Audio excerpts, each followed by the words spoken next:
UAE ദേശീയ ദിനത്തിനായുള്ള അന്തിമ ഔദ്യോഗിക പൊതു അവധി ദിനങ്ങൾ താമസക്കാർക്ക് ഡിസംബറിൽ ലഭിക്കും. നീണ്ട 5 ദിവസത്തെ ഇടവേളയ്ക്ക് സാധ്യതയുണ്ടെന്നാണ് റിപ്പോർട്ട്. നീണ്ട വാരാന്ത്യങ്ങൾ സൃഷ്ടിക്കുന്നതിന് മന്ത്രിസഭ ഈദ് ഇതര അവധി ദിനങ്ങൾ മാറ്റിയേക്കാം. UAEയുടെ ദേശീയ ചിഹ്നങ്ങളോ പ്രമുഖ വ്യക്തികളെയോ ചിത്രീകരിക്കുന്നതിന് നിർമ്മിത ബുദ്ധി പോലുള്ള സാങ്കേതിക വിദ്യകൾ ഉപയോഗിക്കുന്നത് നിയമപ്രകാരം കുറ്റകരമാണെന്ന് UAE മീഡിയ കൗൺസിൽ. ഔദ്യോഗിക അനുമതിയില്ലാതെ ഇത്തരം ചിത്രങ്ങൾ സൃഷ്ടിക്കുന്നത് കർശനമായി വിലക്കി.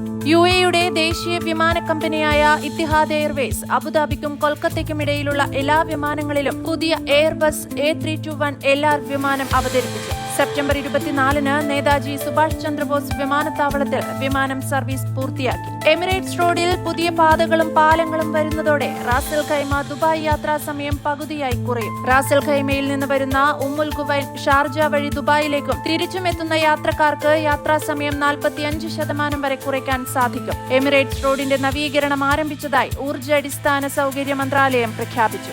വ്യാജ ഉപഭോക്തൃ സംരക്ഷണ വെബ്സൈറ്റുകൾ വഴി പുതിയ ഓൺലൈൻ തട്ടിപ്പ് മുന്നറിയിപ്പ് നൽകി ദുബായ് പോലീസ്. വ്യാജ ആപ്ലിക്കേഷനുകൾ വഴി ഇരകളുടെ മൊബൈൽ ഡാറ്റ ആക്സസ് ചെയ്യാൻ ഉപയോഗിക്കുകയും അനധികൃത സാമ്പത്തിക ഇടപാടുകൾ സാധ്യമാക്കുകയും ചെയ്യുന്നുവെന്ന് ജനറൽ ഡിപ്പാർട്ട്മെന്റ് ഓഫ് ക്രിമിനൽ ഇൻവെസ്റ്റിഗേഷനിലെ ആന്റി ഫ്രോഡ് ഡിപ്പാർട്ട്മെന്റ് പറഞ്ഞു. ഏഷ്യ കപ്പിൽ 41 വർഷത്തെ ചരിത്രത്തിനിടെ ആദ്യമായി ഇന്ത്യ പാകിസ്ഥാൻ ഫൈനൽ. ഞായറാഴ്ചയാണ് ഇരു രാജ്യങ്ങളും തമ്മിൽ ഏറ്റുമുട്ടുന്നത്. വ്യാഴാഴ്ച നടന്ന അവസാന സൂപ്പർ 4 മത്സരത്തിൽ ബംഗ്ലാദേശിനെതിരെ 11 റൺസിന്റെ വിജയത്തോടെയാണ് പാകിസ്ഥാൻ ഏഷ്യ കപ്പ് ഫൈനലിൽ സ്ഥാനമുറപ്പിച്ചത്.